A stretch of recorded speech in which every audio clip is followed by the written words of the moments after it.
Bismillahirrahmanirrahim. Assalamualaikum warahmatullahi wabarakatuh. Selamat pagi, selamat siang, dan selamat malam untuk teman-teman yang sedang menonton video ini. Yang saya hormati Bapak Fauzan Irfandi selaku pengampu mata kuliah Pengendalian Lingkungan pada semester 6 ini. Di sini perkenalkan, nama saya Pahlevi Al-Walid dengan NIM 121240161. Saya akan mendiskusikan terkait teknologi pengolahan limbah, terutama pengolahan biologis, secara biologis. Baik. Jadi dalam sistem pengolahan limbah cair, pengolahan biologis dikategorikan sebagai tahap kedua. Jadi sebelum secondary treatment, tentunya harus melewati primary treatment. Umumnya seperti itu. Dan tujuan pengolahan ini terutama untuk menghilangkan zat padat organik larut yang biodegradable. Kenapa harus biodegradable? Karena di sini kita ingin menguraikan menggunakan bakteri. Sehingga bakteri yang menguraikan juga harus menerima limbah yang biodegradable yang bisa diuraikan. Berbeda dengan sistem pengolahan sebelumnya atau primary treatment yang lebih ditujukan untuk menghilangkan zat padat tersuspensi. Jadi terutama pada secondary treatment itu dia biasanya sudah tersisa zat-zat yang biodegradable, sedangkan pada yang primary itu dia ada non biodegradable dan juga biodegradable. Nah, kemudian pengolahan lebih lanjut itu biasanya dikombinasikan antara pengolahan metode fisika kimia, contohnya koagulasi, kemudian filtrasi, kemudian ada oksidasi kimia, dan absorpsi. Absorpsi yang menggunakan mungkin ikatan van der Waals, ikatan hidrogen, dan lain sebagainya. Dan juga bisa digabung, dicampur ya sistemnya dengan metode biologis. Dari aspek biaya kapital, biaya investasi atau operasinya, dan juga operasinya, pengolahan biologis itu relatif lebih ekonomis, sehingga bisa dipertimbangkan untuk digunakan. Nah, kemudian apa definisinya dari pengolahan limbah secara biologis itu? Jadi dia menggunakan mikroorganisme atau bakteri untuk mendegradasi polutan, dan limbahnya itu harus bisa didegradasi, artinya dia biodegradable seperti yang tadi saya sampaikan. Dan komponen prosesnya itu polutan organik sebagai sumber makanan bagi bakteri terukur. Dan parameternya itu adalah BOD dan COD. Apa sih BOD dan COD? BOD itu adalah biochemical oxygen demand, di mana dia itu mengukur seberapa banyak oksigen yang dibutuhkan untuk zat-zat yang biodegradable atau zat-zat organik ya, terutama yang biodegradable. Kemudian yang COD itu dia lebih menyeluruh teman-teman. Jadi dia mengukur oksigen, mengukur kebutuhan oksigen juga, tapi tidak hanya untuk yang bio, tapi juga untuk senyawa seperti anorganik gitu, senyawa-senyawa yang anorganik yang mungkin tidak terukur oleh BOD, anorganik ya. Dan BOD ini biasanya dia sistemnya lama untuk diukur gitu. Parameternya bahkan bisa sampai berhari-hari. Sedangkan COD itu dia lebih kompleks dan lebih cepat gitu perhitungannya. Karena dia lebih menyeluruh, baik itu yang anorganik, itu yang organik, itu dia langsung diukur di waktu pengujian. Nah, kemudian bakteri mikroba atau mikroba itu fungsinya untuk pengurai seperti yang tadi disampaikan. Nah, kemudian di sini ada prinsip pengolahan limbah secara biologis. Ini visualnya. Jadi influen itu masuk, influen setelah melewati primary treatment ya, kemudian masuk ke pengendap satu.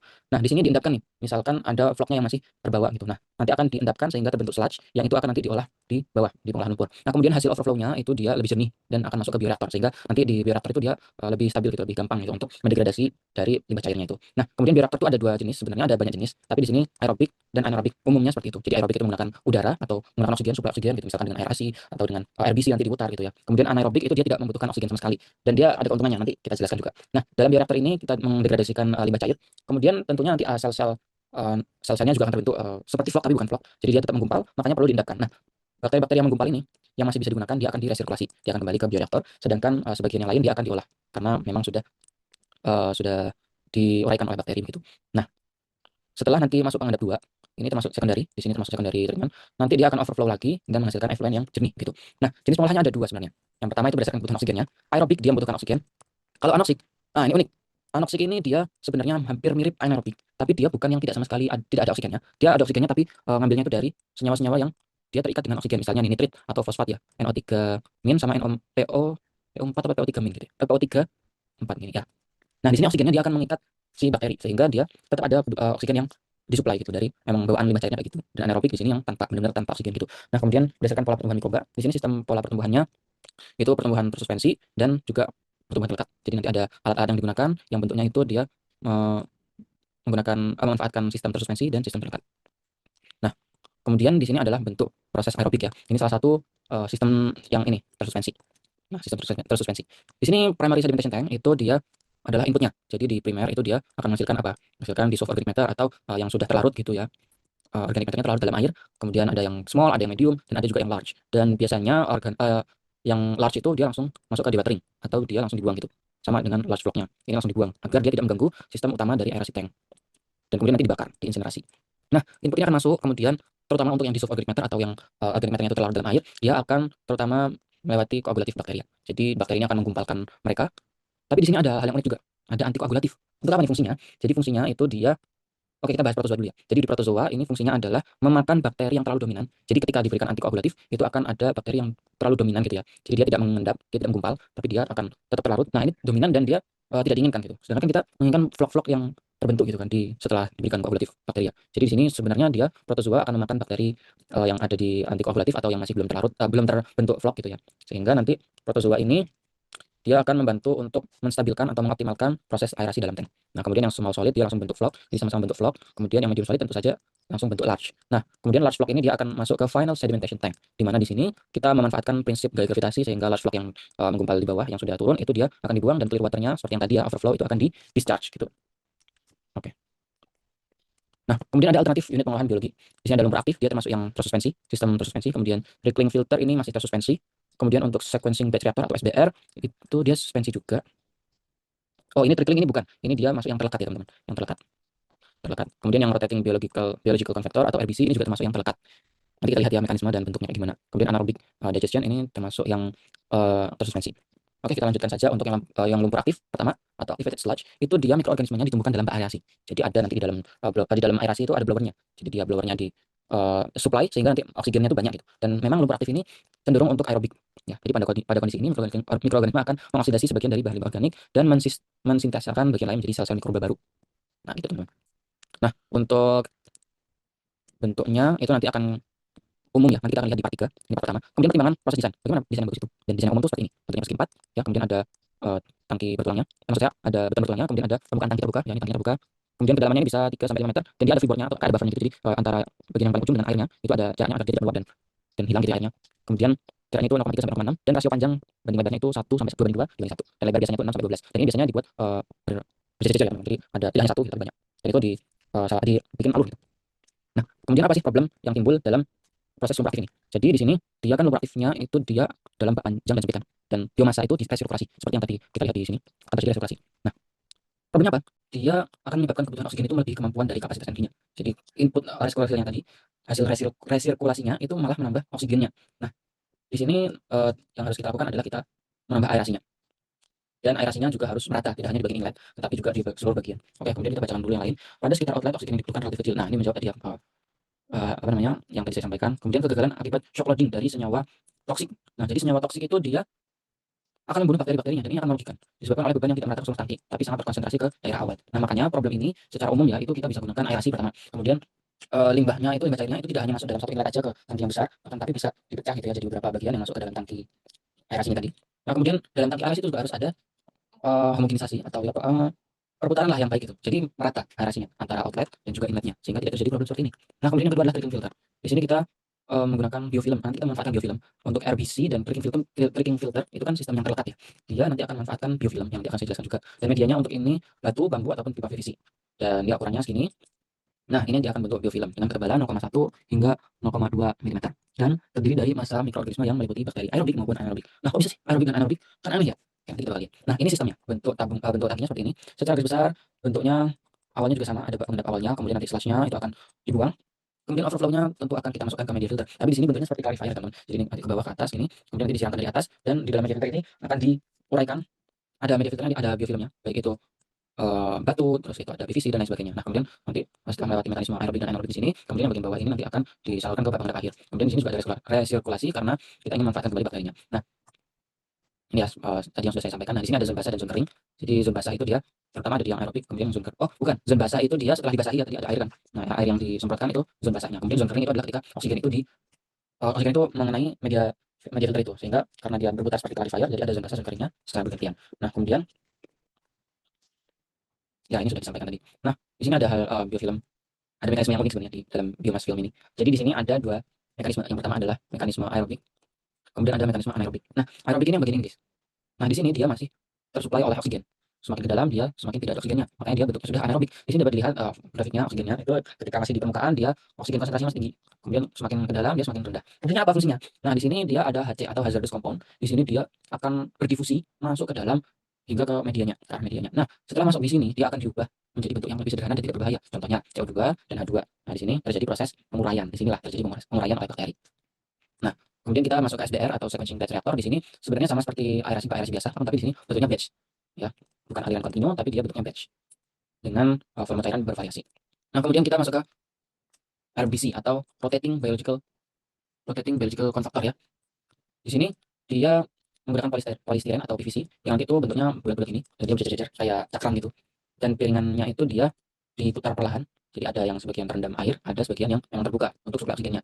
Jadi ini konsep yang cukup menarik. Di sini Biofilm juga akan terbentuk ya teman-teman. Seperti yang tadi disampaikan di trickling filter, itu di sini juga akan terbentuk biofilm. Nah, kemudian pada saat berputar, itu bagian di samping air akan mengabsorpsi, akan menjerap zat organik yang terlarut dalam air. Nah, pas kontak dengan udara, pas dia putar ke atas, itu dia biomasanya akan mengabsorpsi oksigen. Jadi ini mekanisme yang cukup unik, sehingga akan terjadi kondisi aerobik. Dan ini biasanya digunakan untuk yang polutan organiknya itu banyak ya teman-teman, RBC biasanya. Dan susunan disknya bisa paralel dan multistage. Nah, ini bentuknya. Bisa kita lihat di sini diagramnya, skemanya ketika inflow masuk. Nah, di sini dia akan masuk ke primary clarifier terlebih dahulu. Dan di sini akan diindahkan secara kasar sehingga menghasilkan sludge removal. Nah, kemudian setelah padatannya dibuang, dia nanti akan masuk sisanya yang tidak dibuang itu masuk ke rotor disk modul. Di sini ini adalah piringan-piringan ini tanpa atas ya teman-teman. Piringan-piringan dan ini disejajarkan. Dan tentunya semakin ke belakang semakin jernih ya. Ini kan ada coklat-coklat, sedangkan ke belakang sudah makin pudar gitu, semakin sudah tidak ada gitu sludge-nya. Nah, di sini itu bagian utama dari proses RBC. Nah, di sini dia diputar perlahan dan nanti juga ada recycling. Fungsinya biar mikrobanya itu juga tetap ada di sini, tidak terbuang gitu. Nah, kemudian dia seperti yang tadi disampaikan akan berputar dan mekanisme ketika di dalam air dia menjerap apa? Menjerap organiknya, kemudian yang di atas dia menjerap oksigennya. Kemudian dialirkan lagi overflow menuju ke tangki yang final clarifier. Nah, di clarifier ini juga mengendapkan, tapi di sini fungsinya dia tidak ada buangannya ya. Jadi hanya diberikan klorin untuk membunuh patogen yang ada yang tersisa dalam sistem RBC ini. Nah, ini adalah bentuk aslinya. Jadi ini adalah RBC di mana dia ketika masuk di sini dia akan berputar-putar di sini. Nah, kemudian nanti hasilnya dia akan berada di tangki ini, tangki clarifier ya mungkin. Nanti ada wear-nya sehingga nanti terjadi overflow yang diambil dan ditambahkan klorin di sini. Nah, ini bentuk aslinya ya, teman-teman. Bentuk aslinya adalah seperti ini, dia akan diputar, putar ke sana atau putar ke sana gitu ya. Jadi dia ada yang bagian terkena oksigen dan tidak ada yang bagian yang kena air gitu. Dan di sini akan terbentuk biofilm mirip dengan mekanisme yang tadi di sini. Nah, ini biofilm mekanisme seperti ini, mirip seperti tangki, mirip seperti drinking filter. Di sini di media filternya juga ada biofilm yang terbentuk secara otomatis. Cukup menarik ya. Nah, di sini yang terakhir mungkin dia ada anaerobic digestion. Di sini prosesnya anaerobik atau tanpa oksigen dan dia pasti lebih lambat. Tapi keuntungannya itu dia menghasilkan metana. Dan metananya 60-70% dan ini bisa dimanfaatkan untuk biasanya renewable energy. Bisa digunakan untuk kompor lah, nyalain kompor itu bisa. Tapi sensitif. Dia suhunya harus dijaga 30-35. Biasanya seperti itu. Nah, untuk memanfaatkan atau untuk memaksimalkan bentuk treatmentnya nanti kita tidak hanya menggunakan aerobik saja tapi juga anaerobik. Jadi dicampur. Awalnya dia 2500 kemudian menjadi 750. Sedangkan kalau yang aerobik doang itu dia 2500 menjadi 250 ppm. Nah, di sini kan dia masih di atas, masih di bawah standar dari legal limitation yang ada gitu. Nah, makanya dia dicampurkan antara anaerobik yang diinstal sebelum aerobik agar dia COD-nya yang terbentuk itu bisa lebih mudah diuraikan. Karena di sini efisiensinya kan 90% ya. Jadi nanti sisanya 10%. Sedangkan anaerobik itu 70%, tapi keuntungannya dia menghasilkan metana. Jadi ini win-win solution lah. Nah, kemudian dalam aerasi tank itu dia untuk bakterinya. Kemudian di sini aerobik itu butuh oksigen, makanya butuh blower, dan anaerobik tidak butuh. Nah, contoh bakteria untuk aerobik apa? Di sini ada rotiflyer dan lain sebagainya, ini bisa dibaca. Kemudian bakteria anaerobik, contohnya Streptococcus, Aerobacter, dan lain sebagainya. Nah, kemudian 90% dari biological itu akan diklasifikasikan menjadi dua. Yang pertama aeroorganik, dan di sini akan diolah secara aerobik dan anaerobik. Dan nitrogen di sini gimana nih cara bentuknya? Itu dengan nitrifikasi atau NO3- tadi ya. Itu ketika diuraikan bisa menjadi nitrogen N2 ya. Dan nitrifikasi maksud saya. Nah, kemudian sisanya nanti akan terbentuk fosfat dan fenol. Nah, di sini itu kita membahas tentang primer. Tadi kan ada secondary, di sini primary tank. Inlet pond-nya di bagian wadah inlet itu dia mengumpulkan wastewater dari banyak sumber. Nah, kemudian dia akan lanjut ke duct system atau dissolved air flotation, yang mana dia akan mengandalkan sludge-sludge yang ada di tengah, atas ataupun bawah. Kemudian dia akan diberikan flokulan dan koagulan, dan di tangki equalization itu dia harus dikurangi total solid suspended solidnya, terus pH-nya, TSS-nya, dan nanti ketika sudah oke. Nah, oke-nya itu seperti apa? Oke-nya seperti ini. Sebelum masuk ke secondary kita harus temperaturnya di bawah 38, pH-nya rentang 6-9, total solid suspended-nya di bawah 300, kemudian minyak dan juga lemaknya harus di bawah 50, TDS-nya kurang dari 10.000 dan klornya ini harus kurang dari 10% gitu. Nah, kemudian ini adalah bentuk-bentuk maintenance-nya. Jadi ini dilakukan slash volume test di mana dalam 30 menit ini 60 menit, kemudian ini 120 menit. Di 30 menit dia masih mengendap ya. Kemudian dia dalam 60 menit kok naik lagi. Ini ternyata ada proses namanya denitrifikasi. Jadi NO3 tadi yang sudah diuraikan dia akan menghasilkan nitrogen setelah 60 menit. Nah, nitrogen ini akan menaikkan si sludge-nya ini ke atas sehingga dia bisa terlihat apakah dia proses denitrifikasinya berlangsung optimal atau bagaimana. Nah, di sini ada yang dicek secara daily, secara per hari gitu ya, atau secara weekly atau mingguan. Nah, di sini ada contoh sampel checklistnya. Ini resultnya gimana? Apakah oke, apakah normal atau abnormal? Dan di sini ada standar yang harus kita ikuti. Nah, kemudian yang terakhir itu troubleshooting. Jadi ketika ada masalah misalkan ini warna buangannya tidak sesuai dengan regulasinya, maka solusinya adalah kita menghitung ulang dosage-nya dari chemical, harus dihitung dengan akurat. Kemudian bisa mengadakan karbon additional ya, seperti karbon aktif itu ya ditambahkan. Kemudian ada foaming, kita harus ngecek MLSS-nya atau di sini konsentrasi padatan mikroorganisme ya istilahnya. Kemudian kita bisa mengurangi FM ratio agar bakterinya tidak overload. FM ratio itu adalah feed management ya, feednya atau makanannya untuk si bakteri. Kemudian kalau bisa anoksik, jadi dia hanya yang terurai oksigennya suplainya hanya dari limbah cairnya itu. Jadi dia lebih efisien sebenarnya. Dan kemudian apabila ada rising sludge kayak seperti ini, kita harus mengecek sirkulasinya seperti apa, kemudian FM rasionya apakah proper, apakah sudah baik perhitungannya, kemudian dissolve oksigen atau kebutuhan oksigen atau kandungan oksigen yang ada di area sinten itu apakah sudah sesuai atau belum. Kemudian kita harus ngecek seluruh sistem dengan baik. Baik, mungkin ini sekian dari part pertama, kita akan lanjut ke part kedua.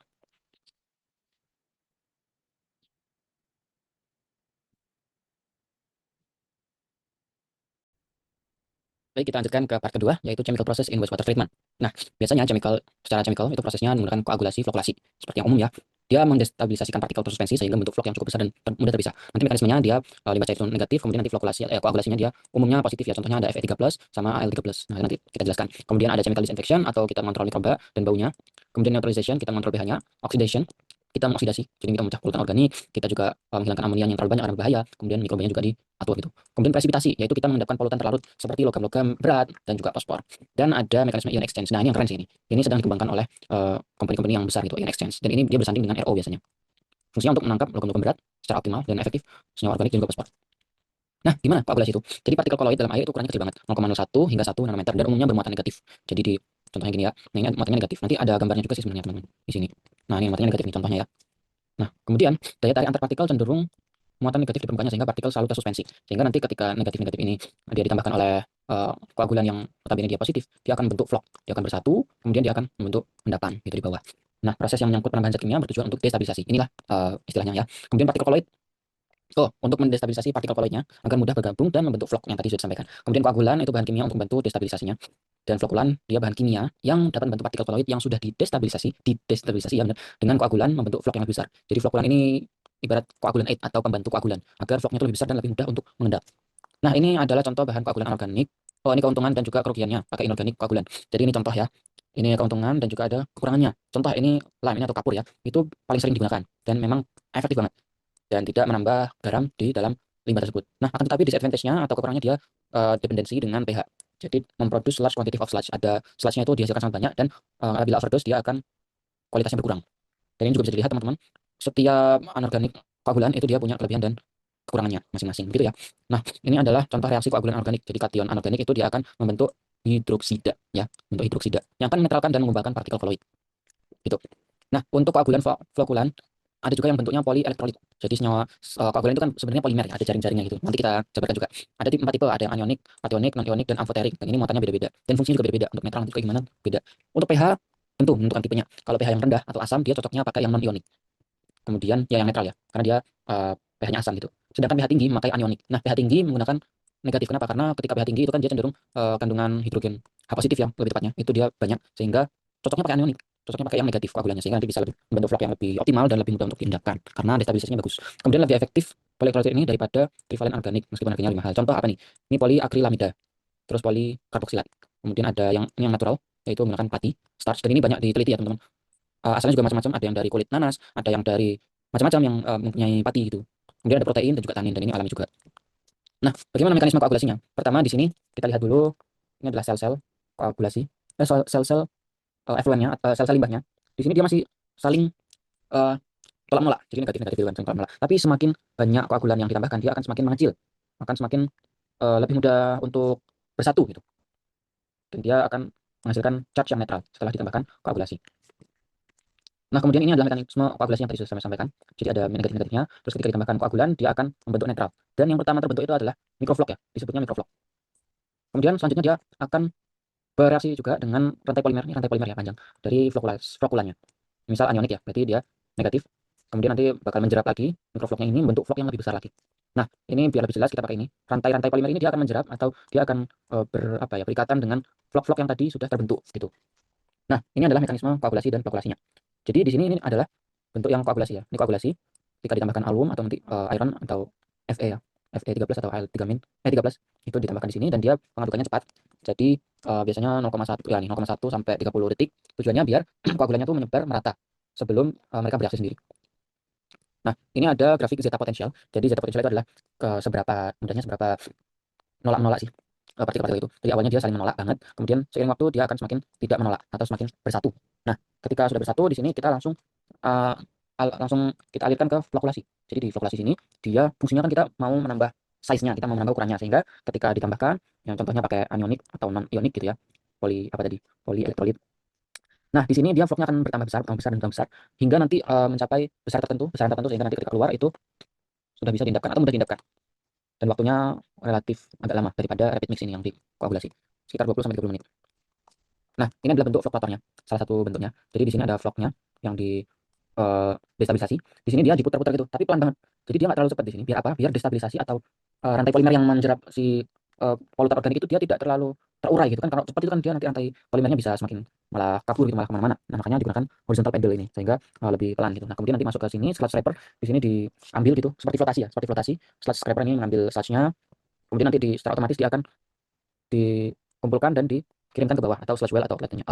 Nah, kemudian nanti overflow-nya melewati weir akan menghasilkan bentuk yang lebih bersih, limbah yang lebih bersih. Nah, kemudian ada ini floculator clarifier. Jadi inputnya di sini teman-teman, chemically treated water inlet pipe. Nah, di sini dia akan ditambahkan flokulasi di sini. Nah, kemudian di aerasi, di aerator, dicampurkan pokoknya biar homogen di sini ya. Nah, kemudian dia akan ke bawah dulu ke sludge scraper. Di sini dia akan bentuk sludge ya di bawah. Nah, di situ dia diputar-putar biar sludge-nya itu tidak keras di bawah sehingga nanti masuk ke bawah dan dia dibuang.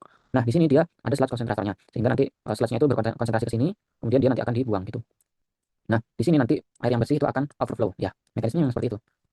Dan di sini clear water sudah terbentuk di overflow-nya. Ya, mungkin sekian aja. Kemudian di sini ada aplikasi dalam sistem yang sering digunakan itu. Di sini perbedaan utamanya adalah di sini ada sedimentasi, sedangkan di sini tidak ada sedimentasi. Di sini koagulannya sama, ditambahkan di influen. Kemudian flokulasinya di sini 20 sampai 45 menit. Di sini ada 15 sampai 20 menit. Nah, di sini ada filtrasi dan juga dia ada multimedia dan juga ada rapid send-nya.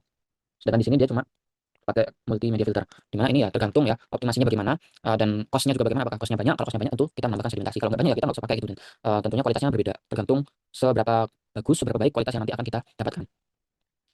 Oke, kita lanjut ke part yang ketiga. Oke, teman-teman, kita lanjutkan ke part ketiga. Di sini kita akan membahas mengenai pengolahan air limbah. Yang pertama ini secara umum. Apa itu air limbah? Jadi air limbah adalah sisa dari suatu hasil usaha dan atau kegiatan yang berwujud cair. Asalnya bisa dari domestik dan dari industri. Nah, kenapa harus diolah? Ya tentunya kita harus tahu karena apabila tidak diolah itu kita akan mengendapkan banyak sekali kotoran-kotoran yang itu sangat merugikan lingkungan dan itu bisa merusak ekosistem sebenarnya ya. Karena apabila tidak dibuang dengan baik dan tidak sesuai standar maka itu bisa membunuh ekosistem. Bisa loh membunuh ekosistem. Dan di sini karena kita juga ingin memanfaatkan kembali, baik itu nanti hasilnya mungkin ada metannya, ada sludge-nya, nah itu nanti bisa dimanfaatkan kembali. Sehingga pengolahan ini juga bisa bermanfaat selain kita ingin membuang air limbah itu. Nah, kemudian kualitas air limbah untuk yang domestik umumnya seragam untuk yang domestik. Perbedaannya itu ada di konsumsi air dan pola makannya seperti apa. Dan ini nanti berbeda untuk setiap negara ya. Setiap negara pasti beda. Nanti akan kita mungkin perlihatkan bagaimana tampil yang memperlihatkan bagaimana pola makan atau income-nya. Income itu kan nanti bisa mempengaruhi pola makannya seperti apa gitu. Dan itu akan mempengaruhi jumlahnya. Nah, parameternya apa aja? Yang paling penting itu adalah POD5 dan COD. Seperti yang tadi disampaikan di part pertama ya. Kemudian senyawa golongan nitrogen ada NH3, NH3, NO2, inorganik ini juga dihitung sebagai parameter. Kemudian ada total solid, total suspended solid, kemudian ada deterjen dan mikrobiologi atau total E. coli-nya berapa. Nah, kemudian air limbah kualitasnya itu parameternya yang sangat penting itu adalah total solid suspended, kemudian ada BOD5-nya. Karena di sini kenapa BOD bukan COD ya? Karena BOD itu kan penguraian limbah yang organik ya, limbah yang biodegradable. Sedangkan air limbah domestik itu kan memang kebanyakan tidak ada yang macam-macam ya, mungkin yang bisa diolah secara organik gitu. Bukan yang anorganik seperti limbah tekstil, limbah pewarna dan sebagainya gitu. Kemudian ada minyak dan lemak, kemudian pH. Dan baku mutunya sudah ditentukan Keputusan Menteri Lingkungan Hidup nomor 112 di tahun 2003 dan masih digunakan sampai sekarang. Di mana total suspended solidnya itu dalam satuan miligram per liter itu 100, kemudian pH-nya rentang 6 sampai 8, kemudian BOD5-nya 100. Dan ini adalah effluentnya atau keluaran akhirnya. Nah, di sini kita bisa melihat perbedaan antara high income, middle income dan low income dan pengaruhnya terhadap banyaknya pengukuran parameter BOD. Di sini high income itu dia BOD-nya terbanyak ya. Dalam satuan gram per orang per hari. Jadi semakin si sebuah negara itu memiliki income yang besar atau mungkin perorangan aja deh income-nya besar gitu, pasti kan pola makannya banyak, pola makannya berbeda dengan orang yang low income sehingga mungkin yang dihasilkan limbahnya itu juga lebih banyak. Makanya BOD ini dia lebih banyak ketika dilihat dari parameternya. Kemudian ada juga klasifikasi medium, lemah dan juga kuat itu berapa ppm dan ini ada beberapa contoh referensi yang sudah lama sebenarnya dari penggunaan dari hasil total suspended solid yang dihasilkan dari per orang per hari dengan satuan gramnya. Nah, kemudian kualitas air limbah domestik. Ya, yang penting tadi BOD5 dan COD. Kemudian apa itu sebenarnya rasio BOD COD? Yaitu indikasi seberapa sulit suatu air limbah dapat diolah secara biologi. Seperti pertama tadi kita mengolah secara biologi. Dan itu yang paling penting adalah BOD-nya.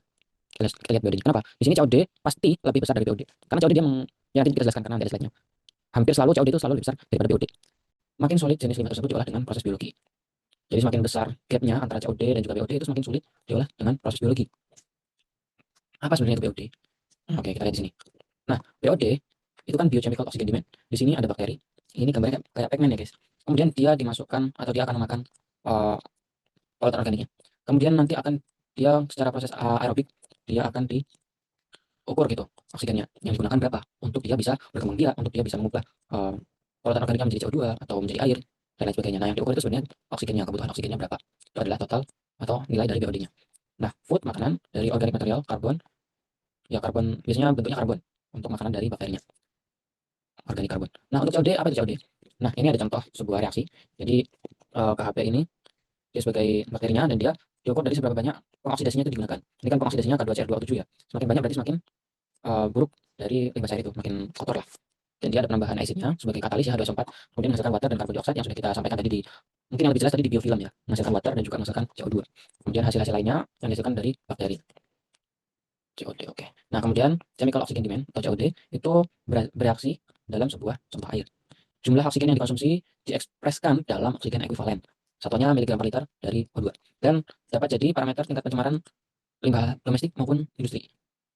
Nah, ini adalah visualisasi yang cukup mudah dipahami, di mana BOD ini digambarkan sebagai orang yang melihat makanan kayak nggak enak gitu kan, pilih-pilih makanan gitu, atau picky bugs, di mana dia tidak semua parameter itu diukur, karena dia hanya biochemical saja atau senyawa yang bisa diuraikan saja, senyawa organik yang diukur. Sedangkan untuk COD itu dia mengukur semuanya, baik itu anorganik, anorganik atau organik, dan senyawa-senyawa lainnya itu diukur semua. Jadi digambarkan dengan anak kecil yang dia makannya banyak, itu makannya banyak dan makannya nggak pilih-pilih gitu lah ya. Dan COD tentu hampir selalu will always lebih dari BOD measurement-nya, pengukurannya. Nah, untuk industri itu berbeda dengan air limbah domestik. Di sini dia bervariasi macam-macam, karena ada yang limbah tekstil, limbah pabrik tekstil, limbah pabrik kulit, mungkin limbah pabrik susu dan lain sebagainya. Dan parameternya juga beragam gitu. Ada logam berat. Logam berat ini sering dihasilkan oleh limbah industri. Contoh industri elektroplating, metal, penyamakan kulit, industri baterai, morowali, ini ya dan lain sebagainya. Kemudian BOD dan COD juga diukur, di mana industri makanan minuman itu biasanya yang biodegradable hasilnya. Sedangkan industri kimia farmasi itu menghasilkan BOD dan COD. Nah, sebentar Mak. Ini kuantitas air limbahnya. Untuk limbah domestik itu cukup seragam. 80% pemakaian air bersih, limbah cair domestik tidak terlalu berbahaya. Di mana pola discharge-nya mengikuti pemakaian air kebutuhan domestiknya. Contohnya, nah ini ada grafik dalam 24 jam itu waktunya kapan aja sih digunakan air itu banyak. Ternyata waktu pagi itu tidak terlalu banyak digunakan ya. Debit air limbahnya sedikit. Sedangkan di waktu-waktu jam 10, jam 12 ini dia ternyata digunakan uh, menggunakan air banyak banget sehingga limbahnya juga yang dihasilkan banyak. Kemudian menurun dan pada malam hari bisa naik lagi gitu. Nah, untuk industri ini sulit diprediksi sebenarnya. Pola pemakaian air industri kan harus di testing terus ya setiap harinya bagaimana, terus nanti polanya seperti apa. Nah, bila tidak ada proses basah, tidak ada air limbahnya, hanya kegiatan domestik aja. Gitu untuk industri. Nah, perbedaan limbah cair domestik dan industri apa sih sebenarnya yang membedakan? Mungkin lebih ke yang paling jelas itu tentu saja parameternya. Pertama BOD. Industri sangat ekses, sangat banyak. Bisa dari 0 sampai 70.000. Kenapa bisa 0? Ya karena bisa juga industri itu tidak menghasilkan limbah gitu. Jadi BOD, COD bisa 0. Nih lainnya juga bisa 0. Dan pasti nilainya lebih banyak industri. COD, terus suspended solid, terus NH14 dan logam berat. Nah, untuk ketiga ini dia tergantung ya, tergantung industrinya apa. Dan dia rentangnya 0 sampai besar banget mungkin. Ya berbeda-beda gitu. Nah, kita bisa lihat di sini typical range BOD dan suspended solid untuk industrial dan municipal wastewater.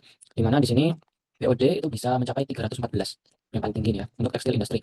Dan total suspended solidnya juga bisa besar gitu. Di sini 257 dari industri minuman. Jadi memang yang dihasilkan dari pabrik-pabrik itu tidak selalu nilai BOD dan PSS-nya itu sama gitu, pasti berbeda. Dan juga tentu dari perbedaan itu kita jadi tahu proses apa yang harus dilakukan untuk limbah tersebut. Nah, ini ada contoh lagi untuk industri susu, ini ternyata menghasilkan BOD dan COD yang tinggi banget. Kenapa ya? Karena limbahnya seperti ada laktosa, protein, itu kan pasti ya ini juga tinggi. Pasti itu dalam limbahnya tinggi sekali nilai TSS-nya, BOD-nya, COD-nya. Dan juga ini yang cukup tinggi juga itu sebenarnya di industri apa ini? Ragi ya, dan juga industri oh ini tinggi juga ini, industri tannery. Nah, ini tinggi juga. Dan ini tentu saja nanti akan mempengaruhi bagaimana limbah cair tersebut akan kita olah. Nah, bagaimana pengolahan air limbah itu? Pertama itu adalah pretreatment. Pretreatment ini biasanya jadi satu sama primary treatment, kemudian secondary, tertiary, sama slash handling. Nah, ini adalah contoh dari alurnya yang jelas ya, bisa dilihat di sini ada raw sewage atau masukan dari limbahnya, kemudian masuk lewat bar screen. Di sini kita saring pakai bar screen yang pasif gitu ya. Kemudian nanti sampah-sampahnya bisa terpisahkan, kemudian masuk ke grid chamber. Di sini dia akan dikombinasikan sehingga bentuknya lebih kecil lagi. Nah, untuk apa? Biar nanti semakin mudah bereaksi dengan bakterinya lah. Kemudian di sini ada settling, di mana di sini ketika ini itu dia masuk ke primary treatment. Sedangkan untuk aerasi kemudian settling yang selanjutnya itu dia masuk ke secondary treatment. Di sini dia dimasukkan pengolahan biologis secara mikrobiol gitu kan. Kemudian nanti di sini dilanjutkan tertiary. Di sini sand or mixed media filter, terus disinfection, bisa juga ditambahkan dengan RO karena tertiary ini sebenarnya tergantung kebutuhannya. Nah, di sini di settling tank itu biasanya sludge-nya dikumpulkan ke anaerobic sludge digester. Di sini bisa digunakan nanti hasilnya baik itu yang padat maupun yang gas itu bisa dimanfaatkan. Nah, ini skemanya. Jadi pertama inflow masuk ke pretreatment atau primary treatment. Nah, di sini pretreatment itu kita menghilangkan minyak dan juga lemak. Kemudian di sini juga ada bar screen, grid removal unit itu di pretreatment. Rotasi, kombinasi itu ada di pretreatment. Nah, di primary treatment itu biasanya clarifier ya atau pengendapan dari hasil-hasil yang tadi sudah dipecah-pecah gitu, sudah diolah di pretreatmentnya. Dan pasti di sini nanti lanjut ke secondary treatment, di mana ada proses fisika kimia, terus sedimentasi untuk yang primer, straining, terus proses kimia juga ada, proses biologi di secondary, dan ini semua nanti ada di sini. Setelah primary, secondary, ada secondary dan advance itu ada proses-proses kimia, biologi, dan fisika. Nah, kalau fisika sih sebenarnya di yang awal ya di sini. Pretreatment karena dia sifatnya yang pasif dan reversible. Nah, ini jabarannya aja. Pre-treatment dia menghilangkan suspended solid dan materi kasar. Terus secondary treatment dia menghilangkan kandungan organik larutnya. Kemudian tertiary advance-nya itu menghilangkan nutrien atau bahan-bahan pencemar spesifik yang nggak bisa dihilangin di proses-proses sebelumnya. Kemudian sludge handling ini kita menghandle atau mengontrol dari sludge-nya sehingga bisa aman dibuang di lingkungan. Nah, ini pengolahannya bisa secara fisika, kimia, biologi. Nah, secara fisika kimia tadi sudah disampaikan ya, diaplikasikan untuk menghasilkan bahan tersuspensi, senyawa yang tidak biodegradable serta logam-logam. Contohnya absorpsi, yang paling bagus itu sebenarnya absorpsi. Ya sebenarnya teknologi membrana juga bagus. Dan memang tergantung sih penggunaannya apa. Tapi absorpsi itu sedang banyak diteliti ya. Teknologi membrana juga sedang banyak digunakan oleh perusahaan besar. Koagulasi flokasi ini sangat umum, oksidasi juga ini juga sedang dikembangkan. Kemudian presipitasi dan filtrasi. Ini adalah pengolahan secara fisika kimia. Nah, bagaimana secara biologi? Tujuannya ya menghilangkan bahan-bahan organik yang terlalu dalam limbah dengan cara menguraikannya menggunakan mikroorganisme atau biokatalis dalam reaksi degradasi. Ya seperti yang di biofilm tadi hasilnya bisa CO2 dan H2O untuk yang aerob. Untuk yang anaerob hasilnya bisa metana gitu. Untuk mikroorganisme biomasa diukur sebagai mixed liquid volatile suspended solid atau MLVSS. Jadi mikroorganisme itu sebagai MLVSS. Nah, ini untuk domestik dan juga industri dia akan lewati sewage dan di inletnya dia ada bar screen-nya untuk memisahkan yang besar-besar gitu. Kemudian di grid di sini ada kominusi sehingga mengecilkan sampah-sampah yang besar-besar, kemudian recycling menjadi sludge di bawah, kemudian dimasukkan ke digester atau dimasukkan ke apa namanya proses aerobik ya. Anaerob benar, anaerobik. Karena di sini tidak menggunakan oksigen sama sekali sehingga nanti menghasilkan metana seperti yang disampaikan di yang pertama tadi partnya.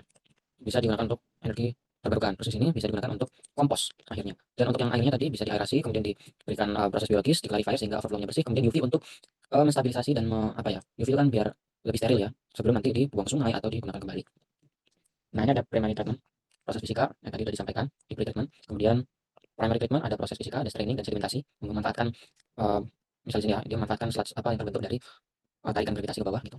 Nah, kemudian di sini setelah masuk preliminary, kemudian ini di equalisasi biar dia cukup oke standarnya sebelum masuk ke secondary clarifier. Kemudian di sini di secondary kita bisa melihat returnnya atau RAS WAS tadi yang sudah disampaikan di part pertama itu ternyata skemanya seperti ini.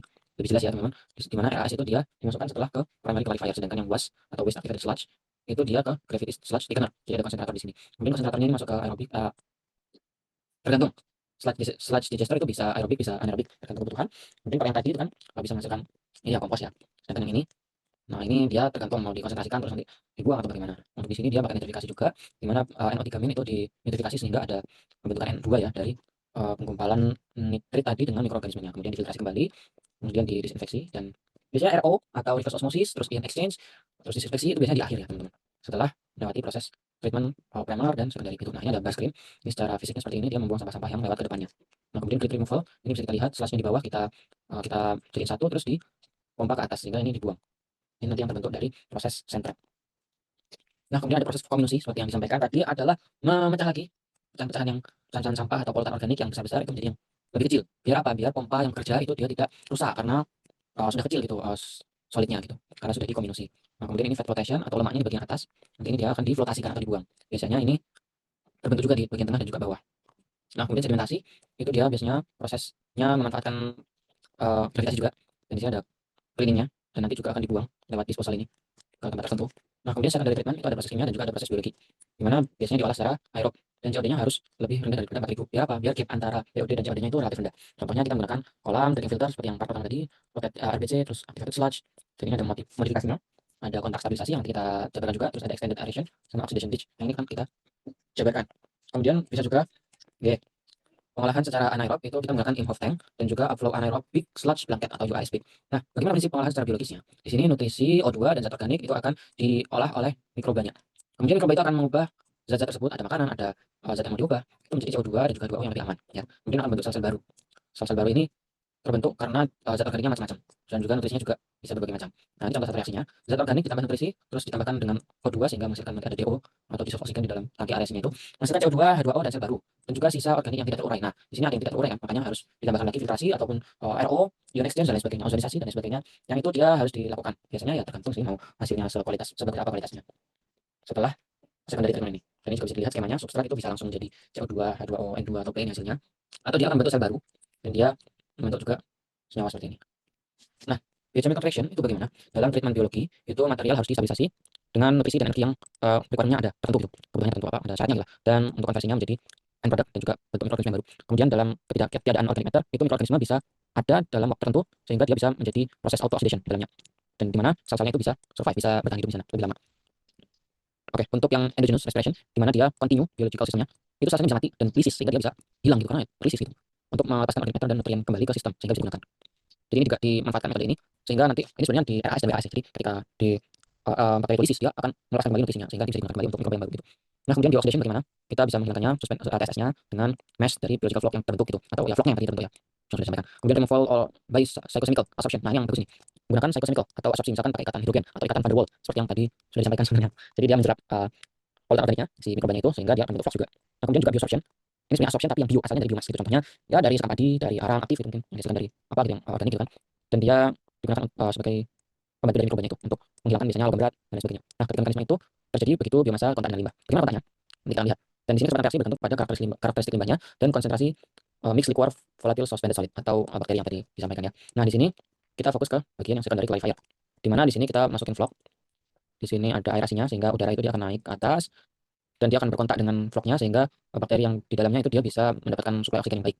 Nah, kemudian di sini ada mekanisme flocknya ya tadi sudah disampaikan juga di part pertama, di mana rantai-rantai polimer itu dia akan menjerap atau dia akan mengikat lah dari kotoran-kotoran atau polutan organik tersebut. Nah, kemudian ada juga secondary treatment basin, di mana di sini ada sludge-nya juga. Nah, ini tangki aerasi secara realnya seperti ini. Ini clarifier besar banget diameternya. Dan dia berjalannya pelan banget ya ini apa perputaran sludge removal-nya itu ya, atau scraping-nya. Nah, kemudian ini ada reaktor dengan menggunakan feedback biomasa atau lumpur aktifnya. Di sini influent itu ada Q itu debitnya, terus S itu substratnya, baik itu BOD atau COD-nya, kemudian ada X0-nya atau biomasnya atau bakterinya ya. Itu masuk ke tangki aerasi. Nah, di sini dia bereaksi segala macam sehingga dia membentuk flock, kemudian nanti dipisahkan di clarifier, di mana dia ada return activated sludge seperti part pertama tadi. Dan ini mikrobanya digunakan kembali sehingga tidak habis gitu kan. Kalau misalkan semuanya dibuang ke sludge, ya habis nanti bakal butuh banyak banget mikrobanya di sini. Sedangkan kita bisa sebenarnya pakai RAS atau kita resirkulasi. Nah, untuk tricking filter ini seperti clarifier seperti yang saya sampaikan di pertama tadi. Dimana gini, ini kayaknya menggunakan batu ya teman-teman. Ini batu-batu kecil. Jadi media yang atas itu dia biasanya yang kecil-kecil, sedangkan yang 11 itu ya yang besar-besar. Nah, fungsinya yang besar-besar agar dia tidak mampet gitu ketika lewat ke yang 12 atau drainase setelah difilter tadi. Nah, di atas ini kan tadi ada air, terus turun ke bawah, terus membentuk biofilm, makanya ini bentuknya hijau-hijau ya. Nah, ini untuk RBC lebih jelas lagi. Di sini dari samping dia kelihatan seperti pack-pack gitu ya. Sedangkan dari depan dia bentuknya bulat gitu. Dan dia yang terpendam itu ada 40%. Dan dimana tadi sudah disampaikan juga bagaimana mekanisme ketika di bawah air dan ketika sudah naik ke atas. Nah, ini ada oxidation ditch di mana daripada aerasinya itu di semua tempat ya kan, mending dialirkan aja ini kayak track gitu ya, jadi ini ada alirannya sehingga nanti aerasinya itu lebih optimal gitu. Nah, ini kombinasi extended aeration dan constant stabilization di mana input ini masuk dan di sini terjadi kontak antara bakteri dan juga polutan organiknya. Kemudian dari clarifier ini kita RAS lagi dan di sini ini bakterinya istirahat lah istilahnya. Dia menstabilisasi dulu sehingga nanti siap lagi untuk berkontak dengan polutan organiknya. Dan di sini tata waktu untuk extended aeration itu adalah 20 jam. Sedangkan untuk yang stabilisasi itu hanya perlu 6 sampai 7 jam untuk digunakan kembali. Dan sistemnya punya spare capacity 3 kali. Jadi kalau misalkan kebanyakan limbahnya langsung secara drastis gitu meningkat gitu. Nah, itu dia punya spare capacity, punya pertimbangan apa? Cadangan gitulah, tempat cadangan gitu. Nah, untuk yang tertiary atau yang advance ini yang sedang banyak dikembangkan di global. Ada microstraining. Ini pertama removal suspended solid dulu. Filtrasi, koagulasi, microstraining. Kemudian dari dissolved solid kita menggunakan ion exchange, RO, electrodialysis, nitrogen removal dan absorption dan ini yang banyak sekali penelitian yang masih terus berkembang untuk untuk dissolved solid PDS ya. Fosfat removal ini juga ada di tertiary, sludge treatment dan disposal, kemudian disinfection. Seperti yang tadi, alurnya itu ada di terakhir gitu. Nah, konsep water reuse itu limbah secara domestik ataupun industri yang sudah lewat primary, secondary, dan tertiary itu bisa digunakan kembali sebenarnya. Biar bisa menghemat penggunaan air. Bisa untuk flushing toilet, terus irigasi, cuci mobil, kemudian reuse juga untuk air proses industri, bisa untuk utilitas juga. Terus misalkan industrinya, industri tekstil, kemudian air hydran untuk jaga-jaga ketika akan terjadi emergency stuff, something like that. Kemudian ada sludge handling di mana di sini kita mengkonsentrasikan limbahnya ke bawah sehingga ada mixing di sini, ada gasnya, ada cairnya, dan juga ada padatannya. Nah, untuk belt press di sini seperti yang udah kita pelajari di OPM ya, di sini di press sehingga cairan sludge yang masih ada cairnya itu di press sampai dia bentuknya solid dan menyisakan hanya sedikit banget moisturnya. Nah, ini lebih jelasnya ada filter press ini yang sering digunakan, jadi ini filternya juga berparalel gitu ya, banyak gitu. Nah, di sini nanti di press gitu setelah sludge-nya terbentuk di setiap slice-nya ini, kemudian nanti dibuang ke disposal dan bisa dimanfaatkan gitu. Nah, ini untuk decanter itu proses pemisahan ya sebenarnya, nanti ada hasil solid, ada hasil liquidnya, dan juga untuk heavy liquidnya itu dibuang dengan tekanan tertentu. Nah, bagaimana perkembangan lebih lanjutnya? Kita harus optimasi lagi karena masih banyak juga pengembangan-pengembangan dari misalkan untuk dissolved solid itu pakai RO, ion exchange dan lain sebagainya, itu yang company-company yang besar-besar seperti Ecolab, terus ada Kurita. Nah, itu perlu kita pelajari bagaimana mereka mengembangkan teknologi-teknologi mereka. Kemudian ada Veolia dan lain sebagainya. Kemudian jenis tipe pengolahan juga harus diklasifikasikan dan ini bisa digabungkan dengan kontrol proses. Kita manfaatkan AI sebenarnya teman-teman. Jadi di sini parameter-parameternya itu bisa semakin teroptimalisasi dengan baik. Kontrol prosesnya, baik itu pH-nya berapa, terus tadi yang ada itu ya chart-nya, setiap hari itu apa yang dicek. Nah, itu nanti bisa pakai AI sehingga memudahkan sekali dalam proses optimasi yang besar gitu. Kemudian parameter-parameter karbon, nitrogen, fosfat itu juga bisa kita optimasi menggunakan AI atau machine learning gitu, teman-teman. Mungkin itu saja yang bisa saya sampaikan, kurang lebihnya saya mohon maaf. Wassalamualaikum warahmatullahi wabarakatuh. Sampai jumpa kembali. Bye-bye.